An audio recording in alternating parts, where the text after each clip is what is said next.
విత్తనములు చల్లడానికి కర్షకుడు వెళ్ళాడు. అతడు చల్లుతున్న సమయంలో కొన్ని విత్తనాలు దారి పక్కన పడి తొక్కబడ్డాయి.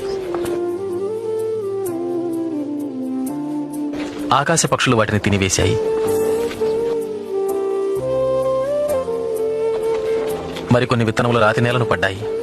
మొక్కలు మొలిచినను చెమ్మలైనందున ఆ విత్తనములు ఎండిపోయాయి. మరికొన్ని విత్తనములు ముళ్ల పొదలలో పడెను. ముళ్ల పొదలు వాటితో మొలిచినందున వాటిని అణచివేశాను.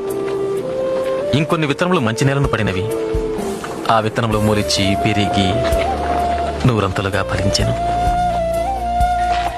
విత్తనము దేవుని వాక్యం.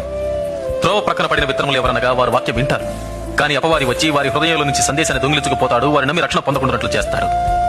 రాతి నేలను పడిన విత్తనములు ఎవరంటే వారు వింటారు, సందేశాన్ని అంగీకరిస్తారు కూడా, కానీ వీరు లేనందున కొంతకాలం మాత్రమే నమ్ముతారు. ముళ్ల పొదలలో పడిన విత్తనాలు ఎవరనగా వారు వింటారు, కానీ ఈ జీవన సంబంధమైన విచారముల చేతను ధనభోగముల చేతను అణచివేయబడి తద్వారా ఫలింపని వారు. మంచి నేలను పడిన విత్తనాలు ఎవరనగా యోగ్యమైన మంచి మనసుతో వాక్యము విని హృదయములో భద్రపరచి దానిని అవలంబించి ఓపికతో ఫలించువారు.